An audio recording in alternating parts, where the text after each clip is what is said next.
Have you ever been caught in a storm with emotions swirling all around you like you just can't see the light? This is grief. It's a natural response to when you lose something, someone, a part of yourself, some drastic change in your life. It's crazy. We all have this journey at some point in our life. There is no avoiding it at all Yeah. whatsoever. So today we're going to dive into some of the times that we've felt grief. We're in grief right now. Um, and what we've done and what's worked for us and what hasn't. My favorite author is one of them is C.S. Lewis, Mm. and he wrote a whole book on grief when his beloved wife passed away. And I have a couple of quotes from him, but one that really kind of sums it up is that grief is like fear. It's like a sunburn. It's like a bomb, and it's like falling down a million stairs over and over again. That's rough. That's That's rough. really rough. That's how deep grief can go. Wow. It Okay. can be big and all encompassing, especially when it hits you suddenly when you're not expecting it. Mm. I know I've been there with a few pets. We had one time where we lost three pets within 5 months. That was hard. And Those if are you're some hard not times. a pet person, you're probably not in the right place. Because we are We are. deeply committed that our pets are our family members, and I grieve them just as hard, if not more, Yeah. sometimes. And sometimes when it's sudden and it's very traumatic, those are the hardest ones to get through because those are the ones where you keep cycling back into that pain place of watching them. And it's interesting to me how something so small takes so much energy. So like when their energy is gone from your home, oof, there's such an emptiness that feels really raw. Is like, how does this little thing take up so much energy and space? It's just like, And that's just mimicking the hole that's like in your heart or that's yeah, that's in your being when they're gone. Because I've noticed that whatever the size of the love is, that's the size of the pain of the grief. And it's just because your love does not have a target of where it's externally hitting anymore. Or even if something that you're attached to, because you can also grieve parts of yourself when you continually evolve, which we talk about all the time. You're continually stepping into new you, new you, new you, and I don't think a lot of us take enough time to grieve the old us or thank the old us. We try to shove the old us out half of the time. I think is because we're not consciously aware that the old parts of us are no longer there. So we don't even imagine like I know that I'm 1,000 times different than I was, a year ago. But I never give it thought. I'm like, I never say to myself, oh, I need to grieve that part of me because it's no longer there and it's no longer serving me. It's not something that consciously comes to mind. And I'm assuming that that's the same for most people. But you do change. The parts of you that no longer serve you die out, and we should take time to really, grieve that and get past that and heal that at the same time. So, and that's the key to grief. You can't ignore it. It has no time frame, and you need to really walk through it versus hide from it. And it can be challenging and it's hard, Absolutely. especially if you're like a person that doesn't like to express their emotions, like myself. That wasn't a thing for me back in the day. Now I'm just, I cry at a commercial, but True.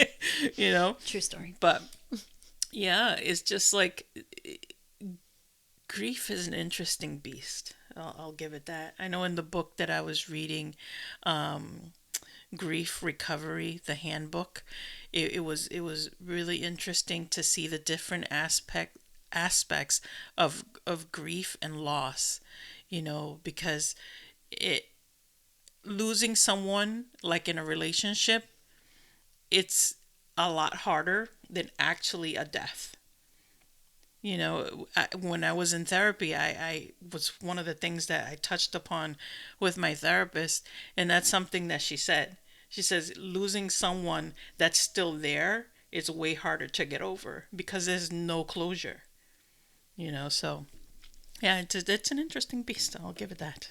It absolutely is. And when you are conscious, I'm looping back to the parts of yourself or how you've evolved. Once you start getting conscious about that, this is when you can really, really, really, really take the driver's seat, grab the steering wheel, and decide what you don't need anymore. And just because I've been walking through that process for about a year and a half now, I sold a business a year and a half ago, and in that business was where it was like my showcase of everything that I had learned in the last 40 something years, my management skills and my people skills and everything. And it worked and it thrived and it felt really good until it didn't, until I couldn't find people to help me support the structure the way it needed to because it had grown so large and it got overwhelming. And so what did I do? I worked harder and harder and longer and burned myself the fuck out. So when I finally had to pull the plug, which was really hard, because then I was grieving all the clients who I had gotten close to, quite a few of them over the years, knowing that I had no control anymore to make sure that they were receiving the service that I had prided myself in for so long. It was like a lot of different grief aspects of that. But once I got through that, I mean, it still comes up because it's waves of grief all the time. It hits you whenever. Once I got through that, I started realizing that I don't want to have to be the work harder to make something work. I don't want to have to be the person that runs myself into the ground. I really looked at all the aspects of me that had served me really, really well for 40 something years. And then now we're becoming my like cross to bear type of thing. It's just like, I've been like, no, I don't have to work from the second I get up to the second I go to sleep anymore. And I can still get a lot done and I can still make money and I can still put food on my table and be okay. Like, so it's a lot of shifting old beliefs from what I was taught when I was growing up, which again served me really well, but they don't need to anymore. So it's not denying that person and beating up that person that works hard and shows up extra and tries to take care of everybody else. It's just like, you've done your years, like, thank you. And you've really helped to build a solid foundation for me and just integrating that into the new me. So it's been a whole grieving process on that person who I worked really hard for 40 something years to become, to step into the new evolution of me. Because if I stay tied to that, then I'm not learning and growing at the pace I can, and I can't create the new things I want to create. So it's an interesting place to sit. A whole other side of grief I'm assuming people weren't expecting. But that's the same like if you've lost, a husband, a wife, a partner, or even a parent, anybody that you were really close to, you have to step into a whole new level of you because you were a certain way, like living with that person or interacting with that person as part of your daily life. Same with a pet. So you have to become a different person. You have to develop new habits because the old ones are just gone in an instant. Yeah. So that's what I really want to hit home is that underlying a lot of this grief is the pieces of us that needs the holding and the secure, safe space that we can only create for us. Because I know people get really weird when people are grieving. Yeah, and that's one of the things that this book that I was reading touched upon. One of the myths about grief is that time will heal all wounds. According to what they were saying, that's, there is no time to grief. When you're in the middle of that, you're going to need whatever time you need at that point, and when people tell you, time will heal it, you're like, I'm going to call bullshit on that one. Yep. Or it's been long enough, you should move on. Yeah. Like you can't just stay stuck in the past. Yeah. But the thing is you can't move on from grief because grief will always be a part of you because that love was always a part of you. Exactly. So I mean, now with some of our pets that have been gone for years, I see a picture or I think about them and I tear up. Mm-hmm. And it's been years. So, I mean, that's just the way it is. That's because you love that hard. Exactly. So, So you don't move on from grief. You no. move forward with grief. That grief is always with you, and that's perfectly okay. Another thing, people are like, "Oh, how are you doing?" Or, "Oh, you're doing great now because I just saw you laughing." Like just because you had a moment where you laughed at something Yeah. meant that you were over your grief and it was gone. I saw one person that somebody asked them how they're doing, and they said terrible, but thanks for asking. And the person was like, because they expect everybody to just, you know, they get brownie points because they asked, and you're supposed to say, "Oh, I'm doing okay, hanging in there," whatever you say, just to like make it not uncomfortable for them because you're sitting in a really uncomfortable place. And that's the thing that people don't like being uncomfortable. But you're So forced when you're, into it with grief. yeah, so when you're authentic in your grief and you're not going to smile because that's not what you want to do, and you're not going to, have a conversation because that's not where you're at. People don't understand that. Especially like if it was with a pet. A lot of people just like, It was a dog. it It was was a a cat. dog, it was a cat, it's like, no, that was my baby. Mm-hmm. Or they ignore it. It's like they see you grieving and all that. They'll like try not to make eye contact or Exactly. or something, or try not to have a conversation with you because they're not sure how they're going to respond to you or how you're going to respond to them. So it's weird. It really is a weird beast.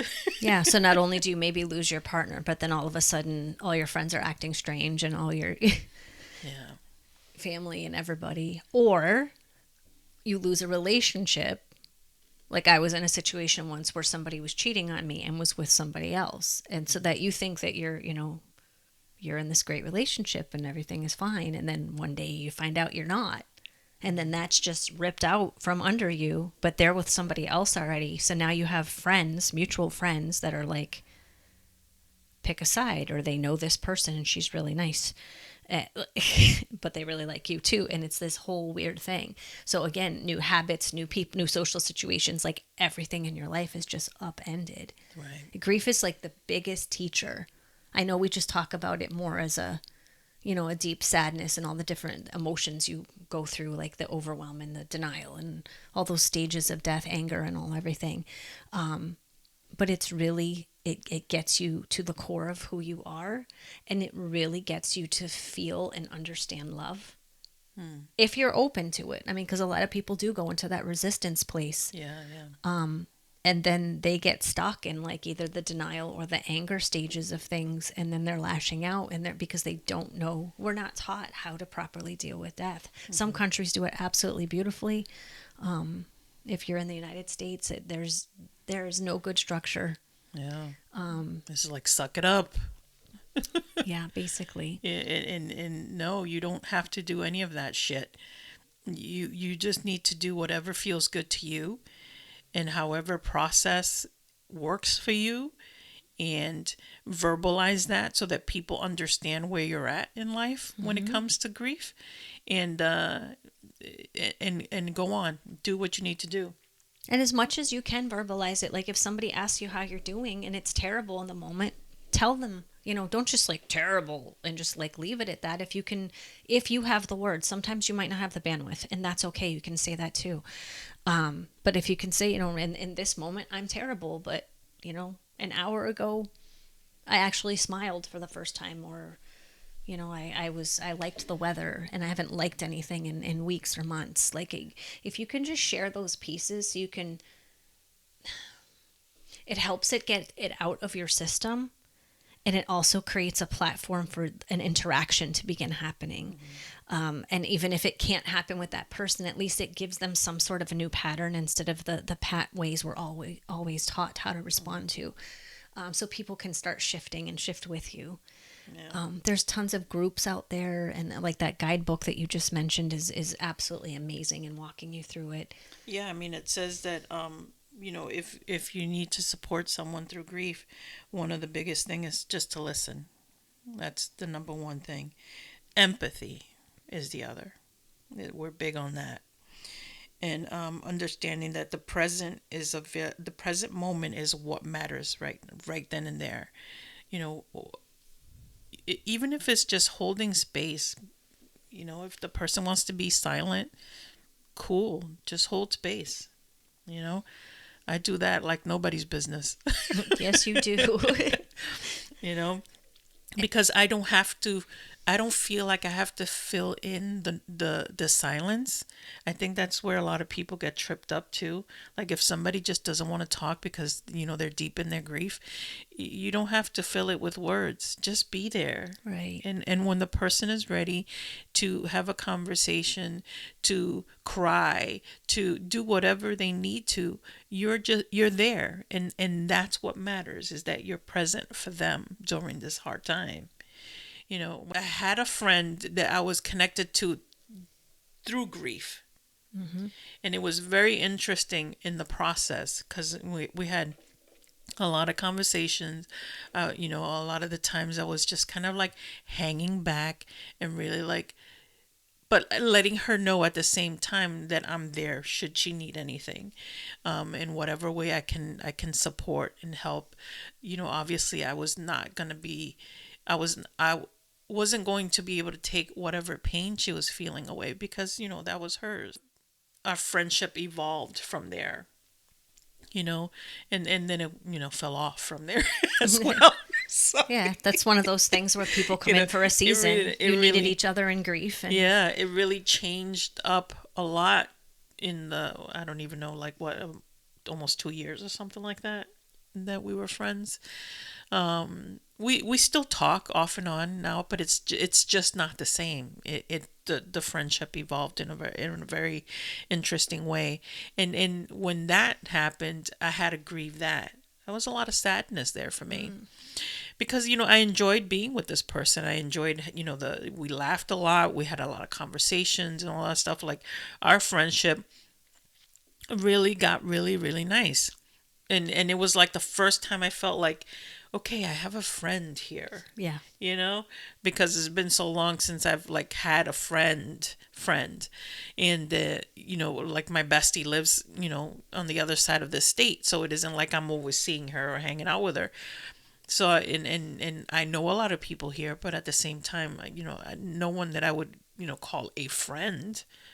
But she was it, and it brought us together during a moment of grief, and on both our ends. I was grieving a relationship at that time, and so there was so many different things that went on there, and it did shift, it did change a lot of my behaviors, a lot of my day-to-day things like that. And when the friendship kind of went south, that was a hard time. It's like, oh, he'll go, another friend down the fucking toilet. yeah.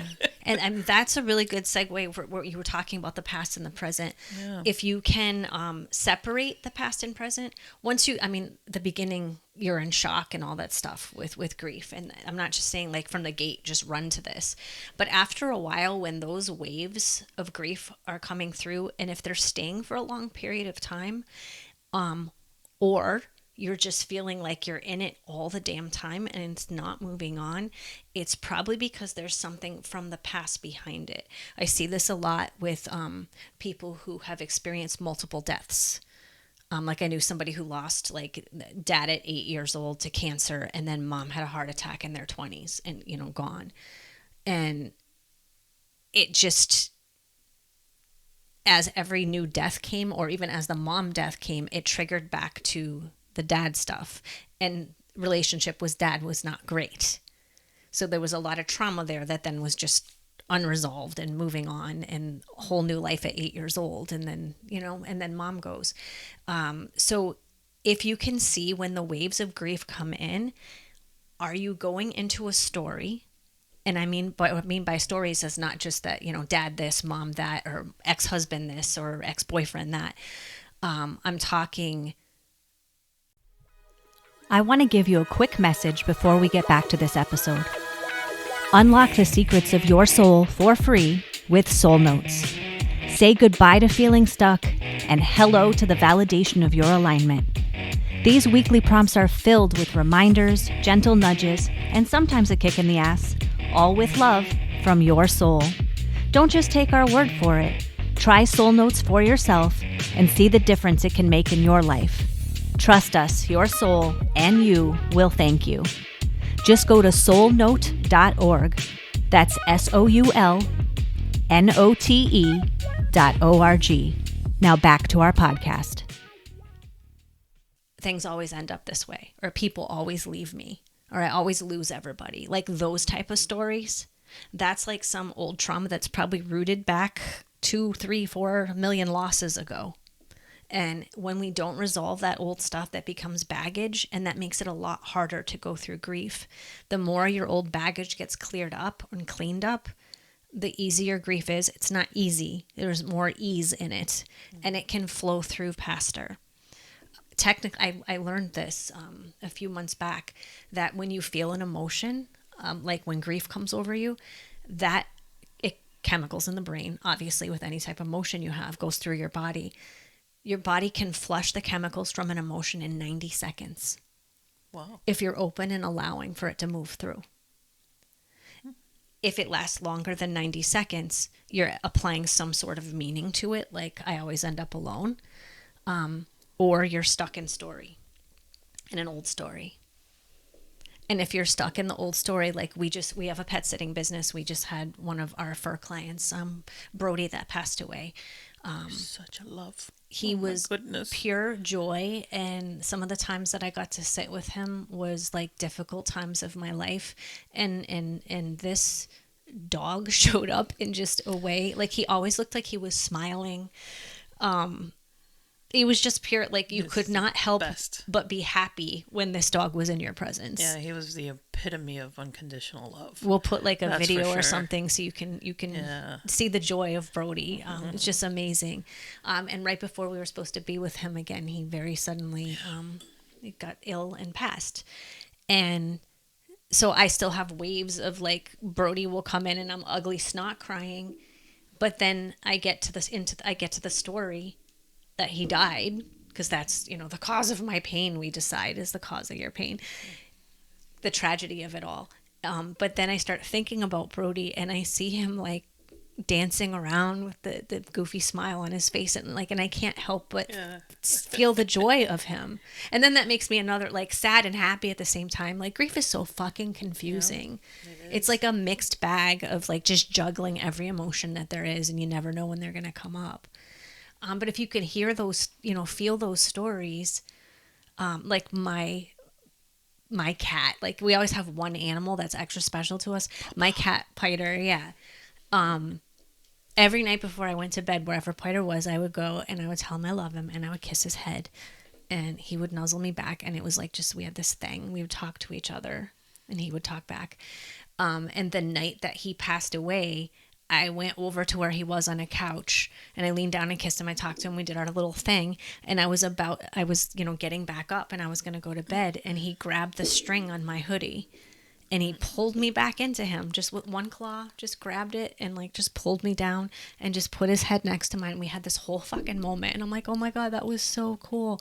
And then I went to bed, and like 3 hours later, he let out a horrid scream and was dying. And it was a very traumatic, awful night watching him, trying to get him assistance and watching him struggle as he was dying. So I can go to that really quick. Yeah.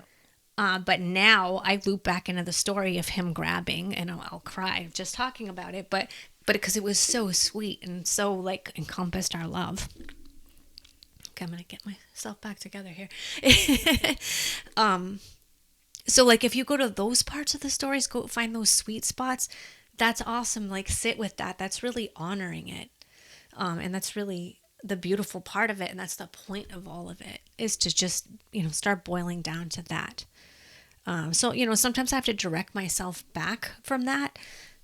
And when I think of some of the other cats, I know it gets triggered down to what happened with Piter. So it's tough. So we get it. So if you can try to identify those triggers and try to clean them up as much as possible, it will bring you more ease. And I know it's not easy, but that's sorry to bring that up. That was a hard night. If you feel it's sitting in your being for more than the 90 seconds, and you're not have not brought yourself to that sweet place, to the love place, to the joy place, if you can't get there, it's trapped in your body. We always try to clear up our head with it, and really the head's the one creating the chemical that only lasts 90 seconds. Like the body is where it's like sitting in the pit of your stomach, or it's sitting heavy on your heart. We see a lot of people that end up with, a heart attack or asthma, or chronic bronchitis is another one that will come up if you have a lot of grief that's just stuck in your body. So when you get to those really hard places, it's best to either breathe, because the breath will help allow things to move on. And we warn people too, when they start to do breath work and everything, a lot of times it'll start bringing up it triggers these old things, because the breath is the key to getting these issues out of you. That's true. I went through that. Yes. So that I always give that as a ugly cry, a warning label. See, like, this is new to me. Like, I don't do this. Back in the day, this was on lockdown. Nobody would see that. Exactly. So now I'm showing all of you guys. Yeah, you're putting it on the internet. That's growth right there. Yeah. And if you're not in a place to breathe, just try to focus on whatever sensations are happening in your body, instead of focusing on like the trauma you witnessed, or the pain that person caused you and now they're gone and you're never going to get closure from it, or whatever comes up for you, whatever your story is. Try to focus back on your body. If you can feel like my shoulders are tight or my chest hurts, or like whatever it is, the more you focus back into your body, it brings you more into your body, and it can allow that energy to move on and move out of you. Yeah. Like when I got the text about Brody, it's just like I got this feeling in the pit of my stomach, and I'm like, no. It's like that verbal energy came out, and it's just like, and I felt the entire energy like move through my body. Yeah. So, and I just allowed that, and and then I waited for her to come home, because I don't think you were here when that was happened. With other pets. But you definitely can feel it in the body, because it just like there is like, I want to say, like, it's like a jolt, like it hits you. Shock, yeah. So you know where it will hit you, and it will be okay when you're ready. Because the grief is one thing, loss is where all the emotions come into play. Express grief by that lost part of it, and the emotions that it brings to it. It'll, I think you said it earlier, it'll bring anger, it'll bring sadness, it'll bring all these different things to your to mind, and it will play out. But just feel it, and get past it when you're ready. But the more you do this to it, or put it in a box, or pretend like it never happened, the less of a chance you will have to heal from it and get through it. And you don't want to stay stuck there, or just sitting in the pain part of it all and not visiting. Yeah. I mean, if it was like my friend with the very horrible upbringing with the father, that can, I mean, there wasn't a lot of love part of that, but she was able to get to a place where she loved the kid in her that was able to get through those 8 years with that man. And then still be conflicted, because she hated parts of him for what he was doing, but at the same time, now she didn't have a dad. Yeah. So she was grieving the idea of maybe someday dad will get better and be nicer and all these things. Yeah. So she was able to deploy a sense of compassion and empathy towards herself, eventually get to a place of forgiveness. When you realize that you have had this image, this story, this everything in your mind about a person, for me it was my mom, and then you're like, shit, this is actually the person that I have in front of me. Not so great, but still there. And you got to find that place where it's like, okay, I'm not that little kid anymore. And maybe someday they might change, might not, and that's okay. You got to let that shit go. Yeah. Because it will haunt you forever. The day that I forgave my mom was the best fucking day of my life. Everything else fell into place. Yeah. And this can happen with a job. Like when I was little, I'm like, I'm going to break the glass ceiling and, be a CEO of a major Fortune 500 company and all this stuff. And I started working at General Electric. I think it was in my 30s at that point, late 30s. I was working at General Electric, worked my way up, and then realized that it's not this awesome, amazing thing that was going to fill me. It was horrible. It wasn't about people. It wasn't about doing a good job. It was about money and greed and power. And I mean, not all companies are like that, but this was very, very, very cutthroat and disgusting and all about lying and deceiving. And it was so against so many of my values that it was awful. So there was a whole grieving process with what I always decided my career was going to be, was just like, yeah, okay, new life plan when, 30 something years later. It's crazy. And health wise too. I had a lot of grieving when I got really sick a few years ago and my kidneys were shutting down and all this stuff was going on and I couldn't do things. I couldn't think the way I thought. I couldn't physically do things anymore. Like grieving your mobility and your health. And I mean, these are all different things that we probably don't think about grieving. We just get through being sick and, whatever. We don't think about it like that. But I think the deepest part of my being sick was when I was like, shit, I might die. When my doctor said, I don't know how you're still alive. And I didn't do all these things I want to do yet. And at the same time, becoming more and more unable to actually live and thrive in my life. And that was freaking sad because again, I wasn't who I built and who I had become all these years. All of a sudden I was this sick person that couldn't help anybody and couldn't show up and couldn't work hard and couldn't do all the things. So I've been through a lot of lack of trying, let me tell you. I went to because she was carrying that torch as long as she could. I'm not leaving. I'm not like, I kept trying to supplement with everything I could, every single different type of doctor, healer. Yep. And when the doctors couldn't figure it out, maybe it's in your head. So I tried different therapists and like until I finally found a doctor that figured out what was wrong. And that was a shock actually when last year somebody asked me, who's that doctor? Because I'm having health issues and I want to go to him because I know he saved your life. And I looked him up and he had passed away suddenly. Yep. And I didn't know. And it was like the man who saved my life is dead. Like it took me this whole... And I have to, I don't know if anybody else does this, but I have to say it out loud a lot when somebody dies, especially when we lose somebody from suicide or whatever. I have to constantly tell myself that they're not here anymore. They're not here anymore. To make it real, I have to hear myself say it.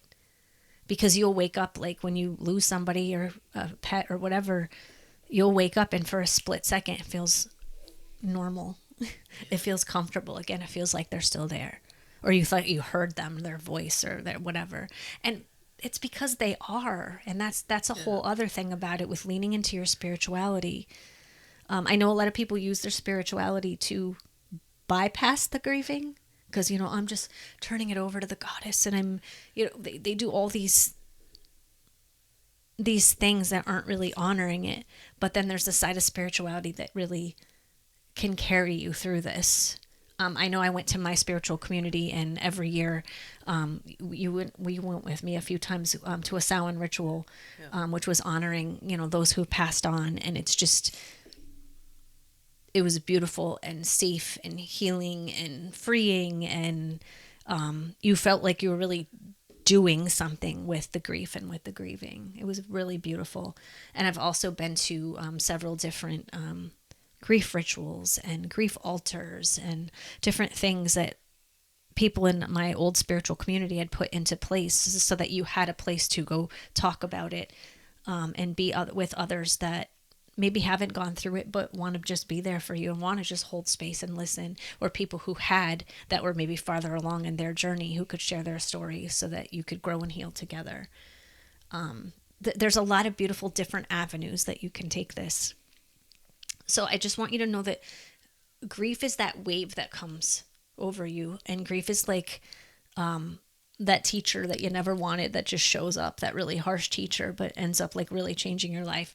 That teacher that shows up, and then grieving is you adapting after the loss. So that's your growing. So the grief is the teacher, and the grieving is your learning. That's when you learn really the core of who you are. You really learn what love means. You really learn gratitude. You really learn about taking things for granted. You learn how to adapt. You learn what uncomfortable really means if you do the work. You learn how to form new habits. You learn how to become a new you. You learn how to evolve. Yeah. So it can be such a beautiful thing. Like every single person and fur baby and job and parts of me that I've lost have taught me something really valuable to make the new me. And I'm so grateful for it. Yeah, yeah.